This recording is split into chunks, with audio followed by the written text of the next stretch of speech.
Are multiple offers the thing again? Are days on market going down or up? Are we paying way over asking? All this and more right after the intro.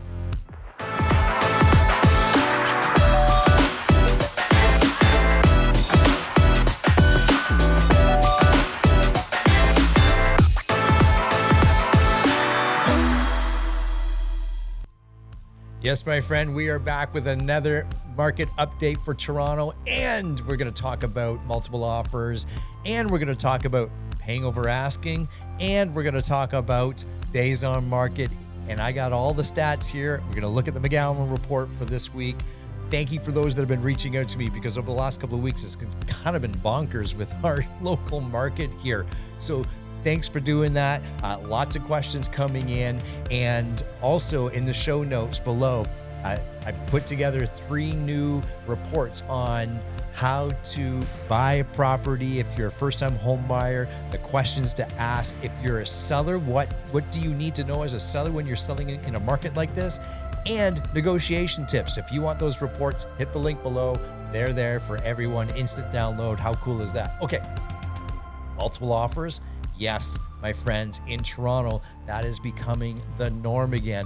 What is also becoming the norm just in the last few days, or at least we're starting to experience it again, the way over asking. So we need to be careful on how we A, sell our properties, and B, go buy our properties, because there's been many stories and reports out there. In fact, a colleague of mine was just putting in an offer on a property where the property, very similar to it, just sold for $1 million approximately 2 weeks ago, and the exact same identical unit just came on the market and sold for 1.2.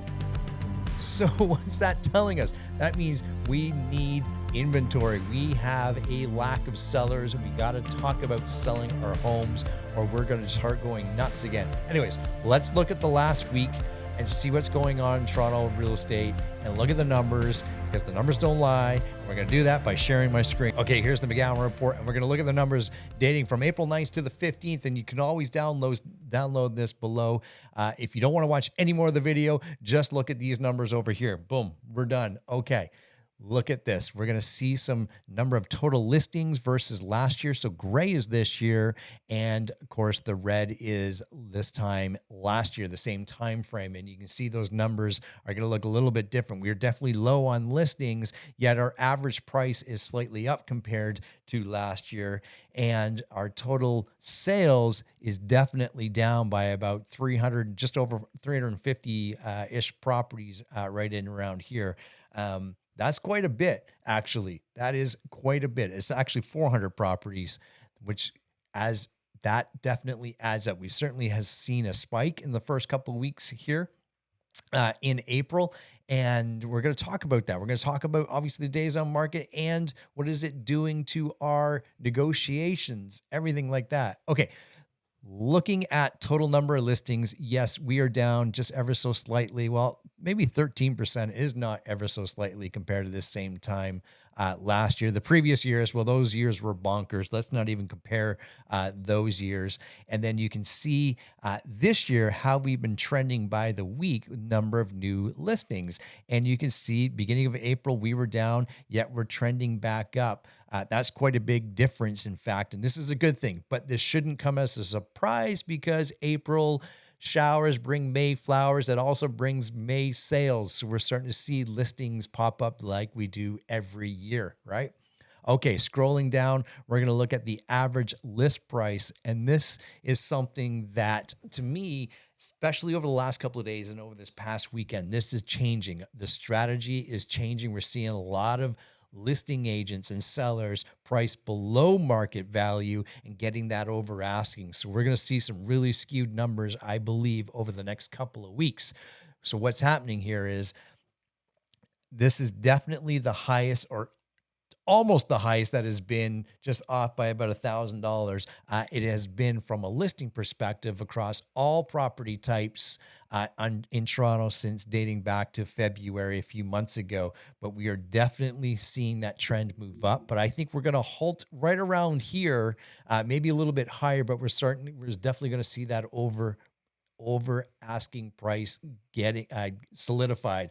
That is definitely something that is coming in the very near future. We're going to see the numbers reflect that. Total inventory cost, well, that's where you take all the properties, and what does that cost? Well, we don't really like to hang out here because we want to break it down. Total number of sales. Well, this is interesting. We've been creeping up, obviously, since the beginning of the year, and just ever so slightly down the last couple of weeks.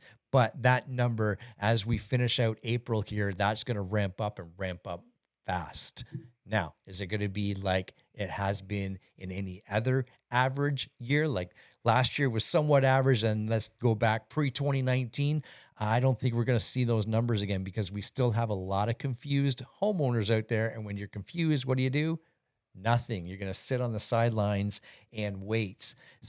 But I'm going to make an argument that perhaps now is a really great time to sell because there's not a not a lot of competition in your way. Average sale price across all properties. Okay, so we're down a little bit. We're down 10% from the same time last year, yet we are at an all-time high for this year. You can see that at 1.12. And trust me on this one, we are going to see that number increase. Next week, when we do this report, that number is going to be higher based on the fact that you're having multiple offers way over asking price being obtained. And that's really going to change the market view of what's happening here. And perhaps what you're going to see is perhaps some buyers taking a step back because they don't want to get into some bidding wars. Yet on the flip side, you have other buyers that don't care. What we really need to be mindful of when that happens is, as a seller, can that buyer close on the property? Because we know it's not going to appraise. It definitely won't appraise when your comps are selling $100,000, $200,000 less than what you just purchased at. So you need to do your due diligence as a seller and as a listing agent for sure. Okay, average list to sell ratio. Well, we're seeing right now, and you're seeing that number go over 100% of ask. Well, we've talked about that, and that number is going to increase dramatically. I truly do feel dramatically in the coming weeks. We'll probably start to see 102, 105% of asking because there are some properties that are going way, way above, and that's going to skew the numbers a little bit there. But right now we're at approximately, we'll call it 100% of asking price, but we're certainly going to see that number increase dramatically. Well, we're already there. We're already there, aren't we?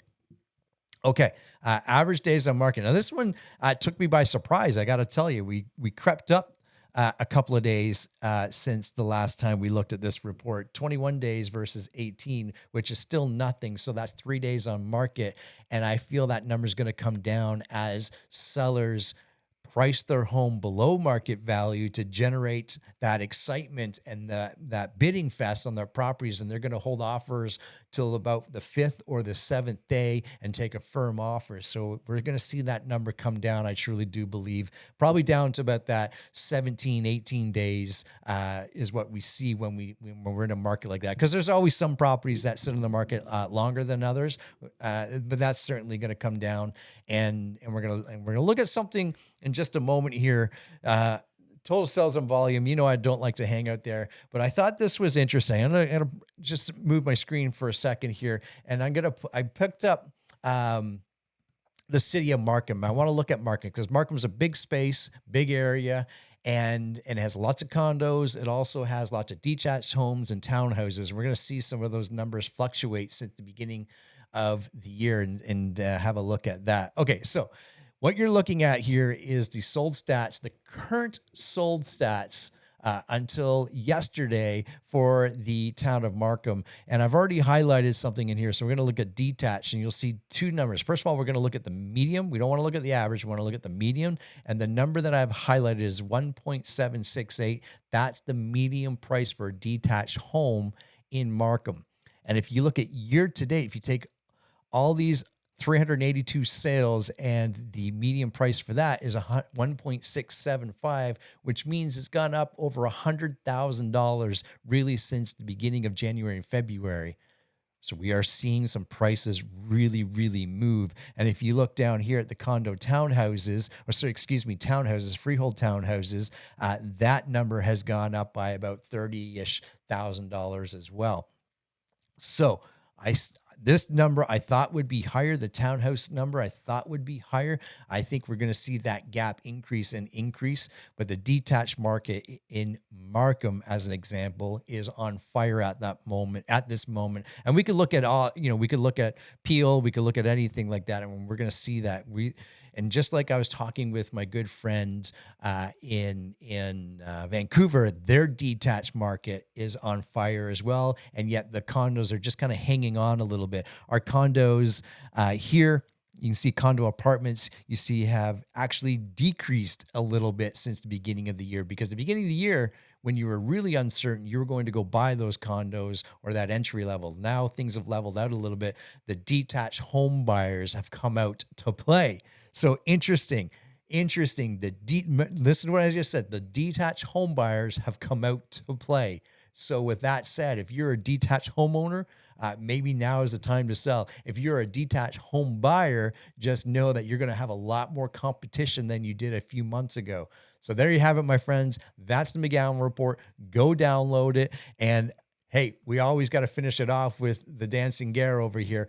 Feel free to reach out to me. I'm happy to answer and direct you into the right answers and answer any questions that you might have right across Canada. I know agents right across Canada that can help you make the best decisions for you and your real estate decision making. So there you have it. Download the reports. We'll see everybody on the next video. Bye for now.